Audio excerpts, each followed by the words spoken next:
안녕하십니까. 작은 지선들을 이어 큰 지성을 만들어가는 정준이의 논, 정준입니다. 요즘 흔히 TPO라는 말이 많이 쓰입니다. 때와 장소, 그리고 상황을 가리키는 용어인 time, place, occasion의 머리 글자들을 모은 단어죠. 우리가 어떤 말이나 행동을 할 때 그것이 상황에 부합하는지를 가려야 한다는 의미입니다. 본래 이 말은 일본식 영어에서 유래했다고 하는데요. 일본의 패션 브랜드인 밴의 창립자 이시즈 켄치케가 1964년 도쿄 올림픽을 앞두고 해외 방문객들 앞에 부끄러움이 없도록 일본인들로 하여금 올바른 복장을 하자는 캠페인을 벌였던 데서 시작했다고 합니다. 일본식 영어라고 해서 반드시 배척해야 할 것까지는 없겠고, 또 나름 설득력 있는 일종의 도식을 제기하고 있어서 유용하기도 합니다. 그러나 이미 때와 장소를 가리라는 우리말 표현도 있고요. 상황에 맞는 적절한 예절이 중요하다는 건 문명사회에서는 상식과도 같은 일이라 뭐 대단한 지침이라도 되는 것처럼 이렇게 약어까지 써가며 쓸 거는 아닌 듯도 합니다. 아무튼 보통 사람들의 일상생활이나 사회생활뿐 아니라 사회적으로 큰 영향을 미치는 발언과 의사결정에서도 이렇게 때와 장소 그리고 상황 측면에서의 적절함을 발휘하는 게 매우 중요하겠죠. 그것도 단순히 눈치를 잘 봐서 행동하라는 어떤 얕은 수를 말하는 게 아닌 지금 이곳에서 벌어지고 있는 구체적인 상황에 맞는 올바른 판단과 발언을 행하는 건 우리 사회를 건강하게 유지해 가는 데에서 대단히 큰 의미를 갖습니다. 월요 브리핑으로 진행되는 오늘 정준이의 논은 바로 그렇게 지금 이곳의 상황에 맞거나 맞지 않는 판단과 발언에 관한 겁니다. 정준이의 논 97번째 이야기 지금 시작합니다.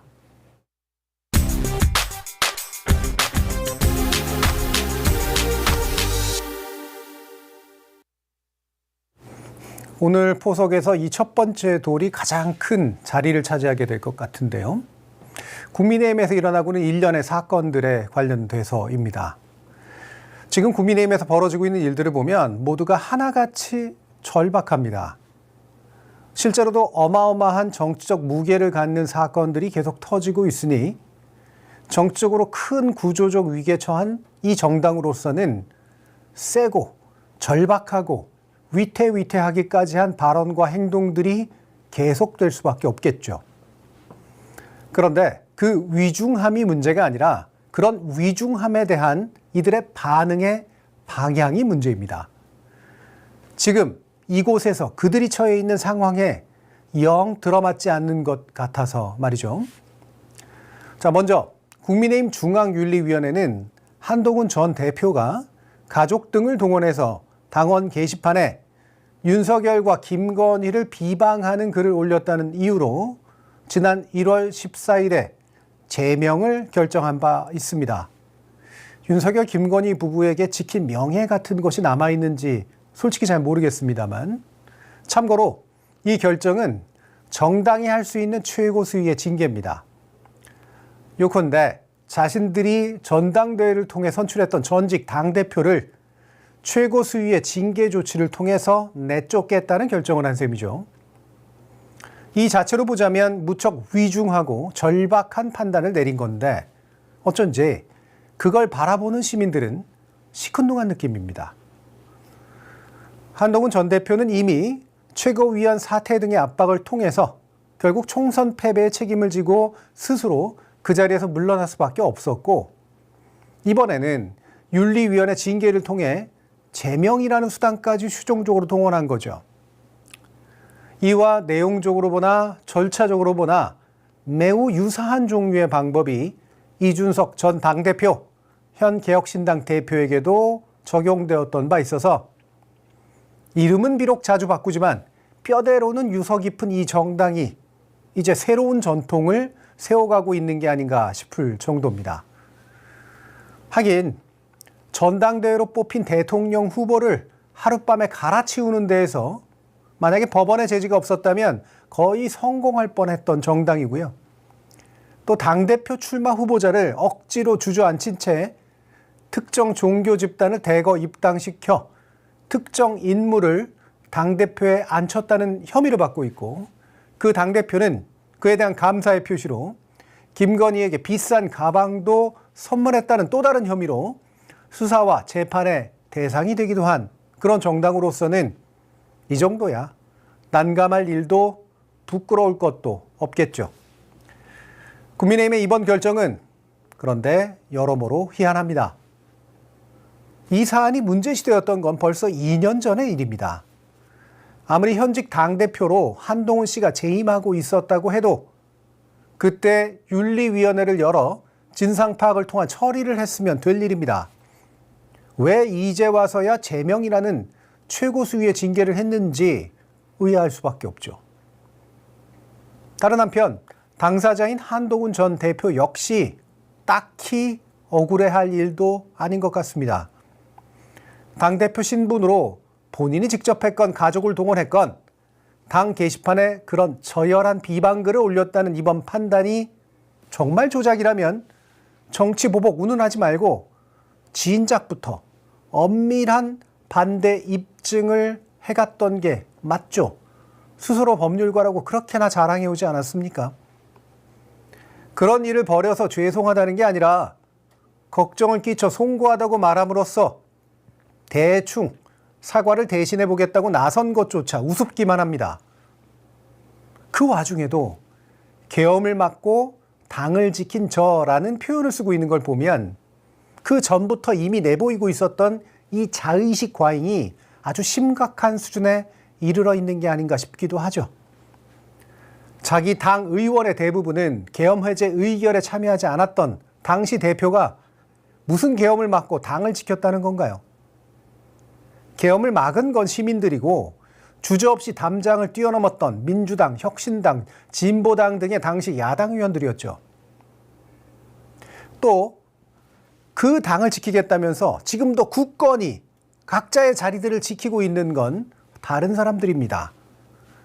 국민의힘 의원들의 절대 다수는 계엄 해제 의결에서 빠졌고 탄핵소추 의결도 반대했고 윤석열 체포를 막는 대열에 동참했고 헌재 탄핵 결정에 반대를 외치면서 지금까지도 윤 어게인과 함께하는 식으로 자기들의 당을 지키기로 마음먹은 겁니다. 그러니까 한때 당대표였던 사람을 제명까지 하고 있는 거죠. 그것을 온몸으로 보여주고 있는 이가 바로 장동혁 현 당대표입니다. 한때는 친한계라고까지 불리우며 한동훈 씨의 옆에 찰싹 붙어있던 그가 탄핵 반대와 윤 어게인을 부르짖으면서 신임 당대표가 됐고 전임 당대표를 2년 전의 일로 윤리위원회에 회부했죠. 최고위원회 의결이라는 최종 절차를 미룬 채 갑자기 단식이라는 이상한 이벤트로 돌입한 게 과연 우연이었을까요? 한편으로는 통일교 특검 관철을 위해 목숨을 걸었다는 이미지를 얻고 다른 한편으로는 잠재적 경쟁자인 한동훈 전 대표를 내치는 데에서 자기 손에 피를 안 묻힐 수 있는 묘안이라고 생각하지는 않았을까요? 그런 면에서 우리나라 정치에서 절박함을 대국민적으로 호소하는 수단인 이 단식이라는 절체절명의 방법을 쓰고 있는 장동혁 당대표의 움직임에 전혀 절박함이 느껴지지 않기도 합니다. 이게 정말 때와 장소 그리고 상황에 맞는 정치적 행위로 받아들여질 수 있는 걸까요? 물론 그 누군가의 주관적 의식 안에 제가 들어가 보지도 않았고 또 단식이라는 고통스러운 결단을 내린 것에 대해 조롱할 생각은 없습니다만 적어도 장동혁 당대표의 지금 언행이 시민 다수의 호응을 얻기에는 여러모로 부족함이 많다고 말할 수밖에요. 게다가 국민의힘은 자기 당 출신 이해운 기획예산처 장관에 대한 국회 인사청문회의 불참 의사를 고집하다가 겨우겨우 시작된 청문회에서 공방만 거듭한 채 파행을 만들고 있기도 합니다. 국민의힘이 왜 청문회까지 이렇게 파행을 놓으려고 했는지 정상적인 시선에서 보면 도무지 이해가 가지 않을 겁니다. 이해운 후보자를 희대의 배신자로 보든 또는 장관 부적격자로 보든 국회 인사청문회라는 공식적인 장을 통해서 마음껏 검증과 비판을 펼치면 될 일이었죠. 한때 자당의원이었던 사람이라서 얼굴 마주하기가 개면쩍다는 걸까요? 설마 그랬다면 이해운 후보자에 대해서도 즉각 제명이라는 아주 신속한 징계 수단을 사용했을 리도 없겠죠. 제가 짐작하건대는 민주당이 냉정하게 검증하며 공격을 할지 아니면 대통령의 의중을 살피면서 적당히 눈치 보는 작전을 취할지 시체말로 굿이나 보고 떡이나 먹을 작정이었던 것 같습니다. 민주당에 의한 검증이 부실하면 부실한 대로 혹은 민주당의 공격이 치열해서 이 후보자가 더 상처를 입으면 입는 대로 자신들에겐 정치적 묘수가 될 수 있을 거라고 보지 않았을까요? 그리고 내심 이해운 후보자가 그 당에서 다선 의원을 할 때까지 아무런 검증도 하지 않았던 것에 대한 간접적 책임을 떠안을 위험도 피하고 싶었을 거라고 생각합니다. 그러나 그것이 정치적으로 묘수이건 악수이건 공당으로서 제대로 된 정치적 선택을 통해 이른바 전공법으로 여론의 지지를 얻는 일에서 점점 더 무력해지고 있음은 비교적 분명해 보입니다. 단기적이고 정파적인 이득 관점에서 보든 장기적이고 국가적인 공익 관점에서 보든 지금 여기에 이 상황에서 벌일 최선의 정치적 선택은 분명히 아니었던 거죠. 조금 길게 짚어본 이 첫 번째 돌의 의미는 국민의힘은 우리 민주정치의 이른바 고인물을 넘어서 아예 고인돌이 되어가고 있다는 겁니다. 그래서 해주고 싶은 말은요.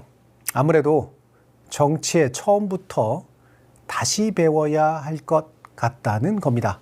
그리고 김총희 님이 의견 주셨듯 단식이나 연대 같은 것들도 정의 같은 개념들도 모두 오염되어 버렸고 이 고인돌이 그렇게 오염시키는 토대를 만들고 있는 것 같다는 겁니다.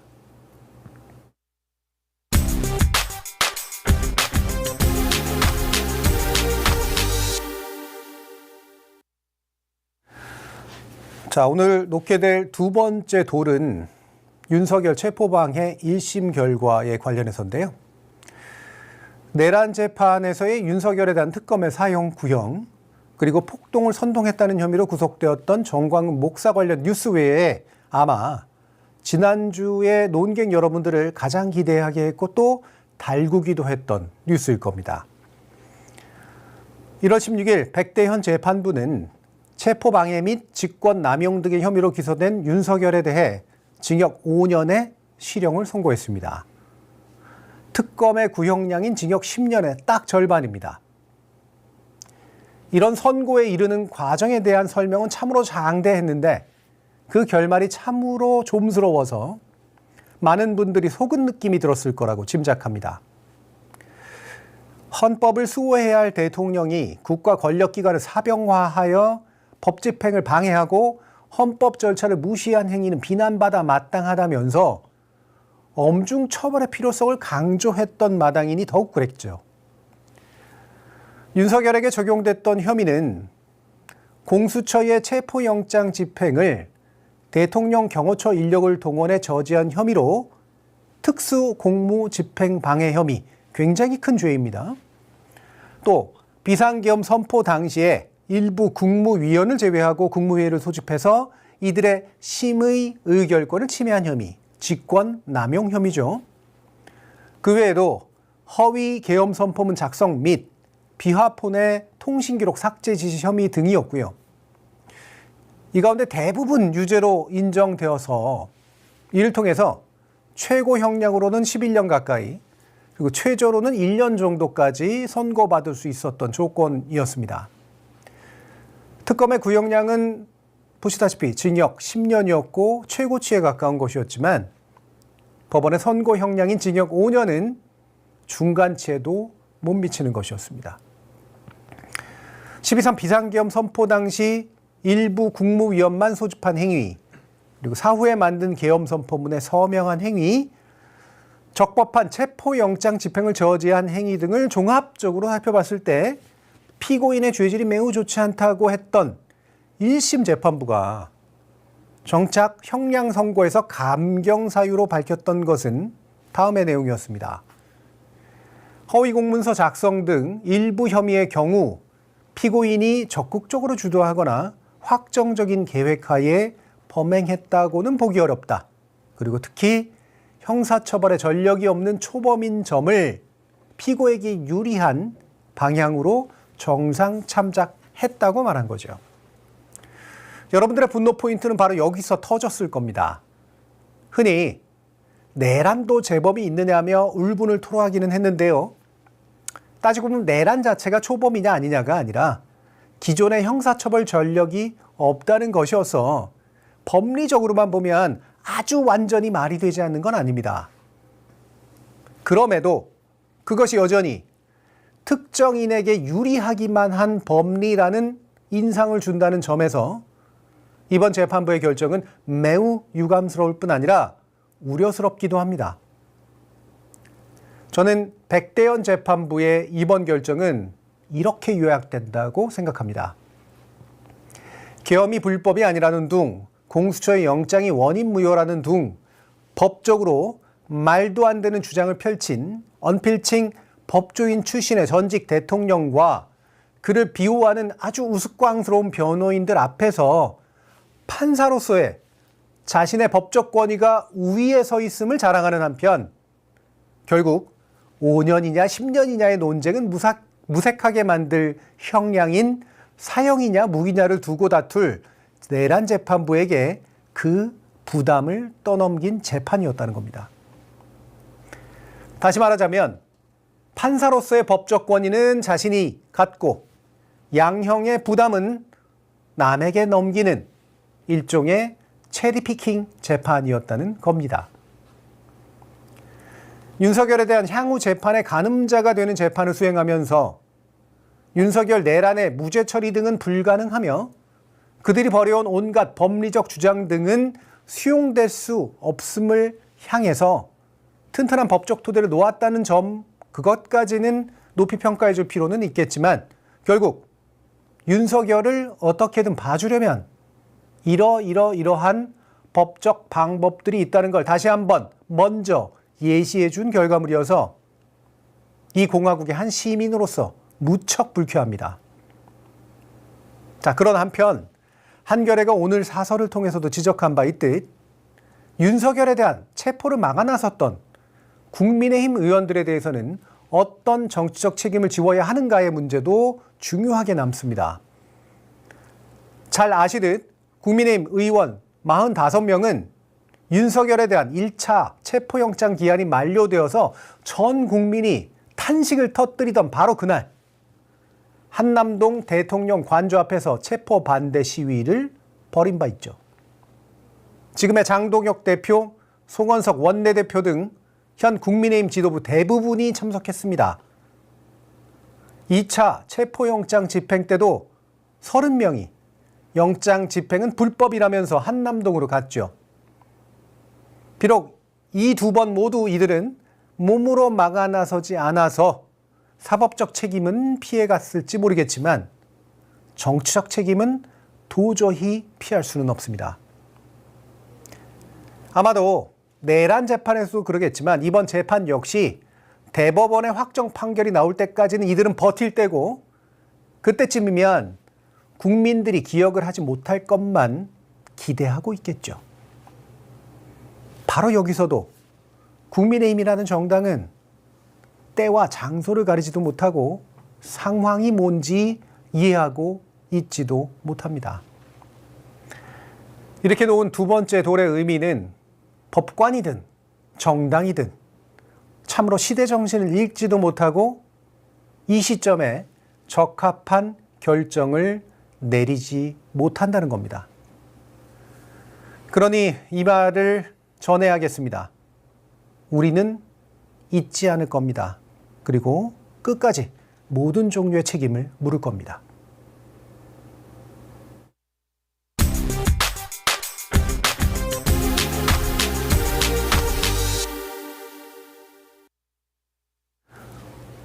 자, 오늘 두게 될 세 번째 돌은 통혁당 재건이 사건의 재심이 무죄 판결이 나왔다는 소식입니다.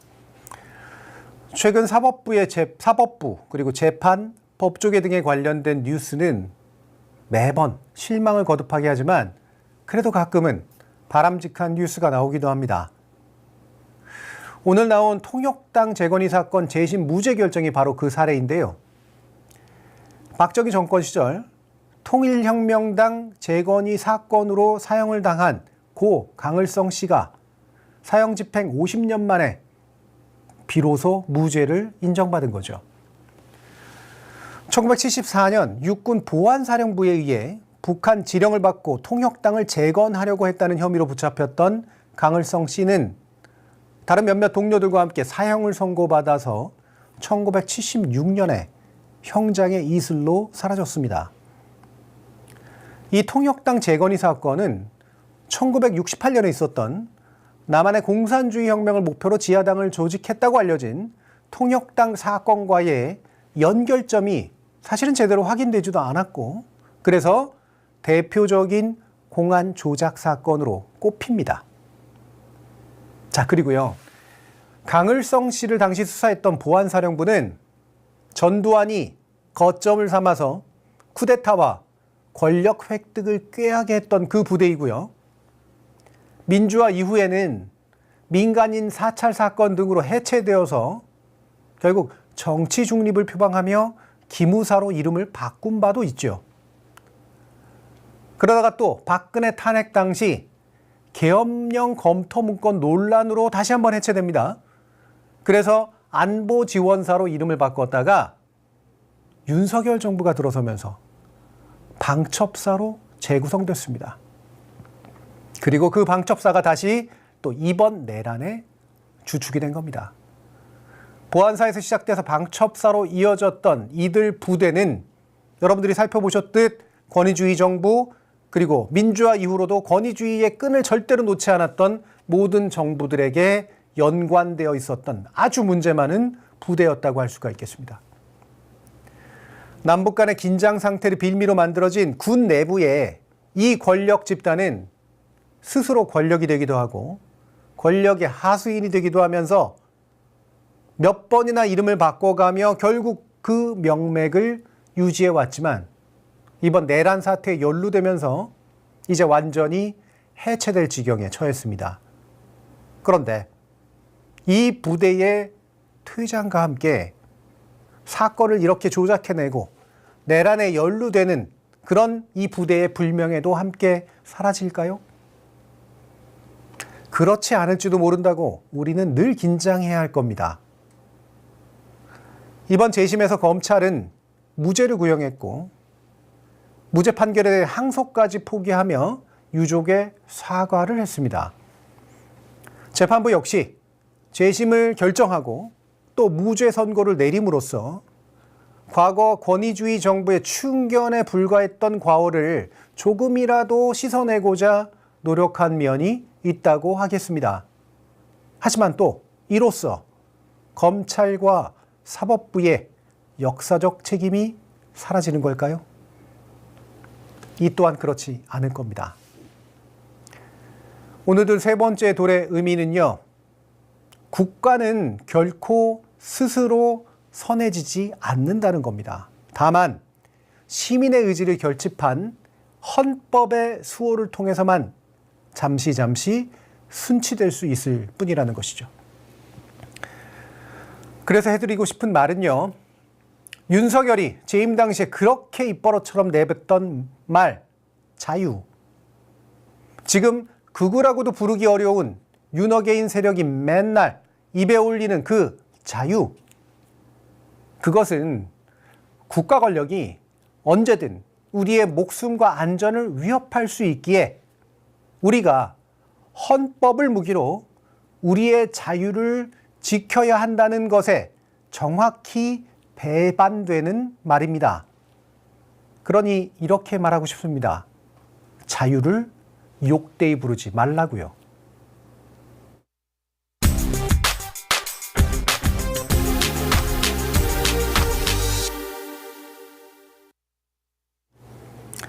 오늘 두게 될 마지막 돌, 네 번째 돌은 지난주 댓글 AS인데요. 검찰개혁 문제를 다뤘던 화요일 논에 대해서 귀선님께서 달아주신 댓글입니다. 읽어드리면 정준희 교수의 명쾌하고 시원한 논리에 늘 위로받고 있습니다. 한 가지 문제의 정리를 부탁드리겠습니다. 질문 내용은 수구 세력과 민주 세력이 그 지지자들을 대하는 태도가 다른 이유를 논하여 달라는 겁니다. 즉, 수구 세력들은 자기 지지자들을 위한답시고 불법 내란까지 불사하면서 정치질을 하고 있습니다. 그러나 민주 세력이 집권하면 전체 국민을 대표한다면서 심지어 내란 동조 세력까지 껴안으려고 하면서 지지자들에게 상처를 주고 고통을 주고 있습니다. 너무 답답하여 무식한 질문을 드렸습니다. 이런 말씀을 주셨습니다. 일단 먼저 드리고 싶은 말씀은요. 전혀 무식하지 않은 질문이며 너무나 온당하고 또 정당한 질문이라는 겁니다. 왜 제가 이런 말씀을 드리냐면 이것이 바로 현대 민주정치의 본질하고 밀접한 연관성이 있기 때문입니다. 현대 민주정치의 본질이라고 하는 것은 결국 우리가 가지고 있는 누구나 지지자의 바탕을 둬서 정치를 할 수밖에 없다는, 다시 말하면 부분적인 지지를 바탕으로 전체 국가를 통솔하고 관리하는 역할을 해야 한다라고 하는 본질적 모순에서 옵니다. 그렇기 때문에 민주공화정 하에서 표방되는 모든 이념이나 실행되는 모든 정치는 출발점으로서의 자기 집단의 이익 또는 일부의 이익을 국가 공동체 전체의 보편적인 이익으로 바꾸어서 성공적으로 설득해내는 데 있습니다. 그렇게 함으로써 지지자의 출발점을 우리라고 하는 것의 크기를 전체적으로 키워내는데 그 성패가 달려있다고 하는 것이죠. 다만 그 과정에서 일부의 이익을 유보해 두거나 때로는 희생하는 게 공동체의 관점에서 보면 올바른 정치라고 할 수가 있습니다. 하지만 그렇다고 해서 결정적인 가치를 포기하는 것은 올바르지 못한 정치입니다. 이 중간 어딘가에 현실적이면서도 올바른 정치가 자리할 수 있는 것이죠. 말씀 주셨듯 그간의 민주 또는 진보 지향의 정치가 자신의 지지층의 희생을 담보로 이 민주공화정에 좀 더 올바른 정치를 감당하려 해왔다는 의미입니다. 다시 말하면 다른 정치 세력은 말씀처럼 자기 지지층의 이익만을, 즉 보편적인 이익이 아닌 특수한 집단의 이익을 지키는 데에만 혈안이 돼 있었고 그들은 결코 올바른 정치를 해오지 않았으며 심지어 국가를 감당할 역량도 없었다는 얘기입니다. 반대로 상대적으로 소수파였던 민주 진보 정치는 자신의 지지층의 이익을 일부라도 희생시켜 가면서라도 국가 전체를 통치하려고 하고 국민의 전반적인 이익을 보편적으로 수호하려고 노력해온 측면들이 분명히 있었다는 얘기입니다. 소수였지만 국가를 감당하고자 했던 세력이었다는 얘기죠. 자, 근데 이제는 민주 내지 진보 지향의 정치에게도 조금 다른 환경들이 펼쳐지고 있다고 생각합니다.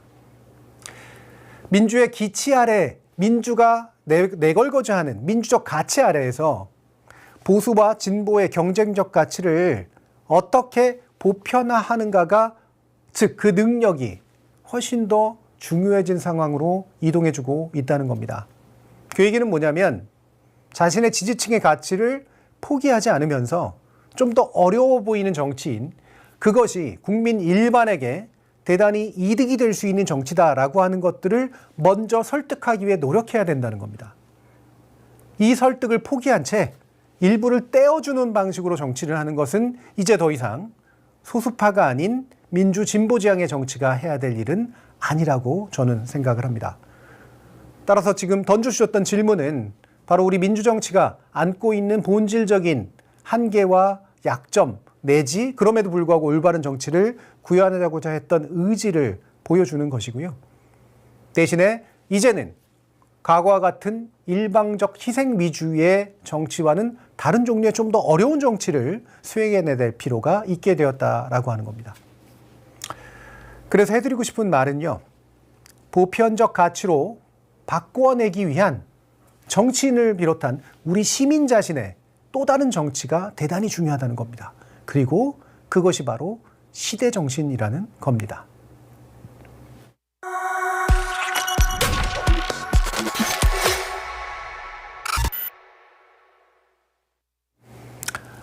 지금 많은 분들께서 댓글을 달아주시면서 세상살이 한 줄기 빛을 보며 살아가는 노인이다라는 말씀을 주신 감사의 말씀을 주신 김윤철 님도 계시고요.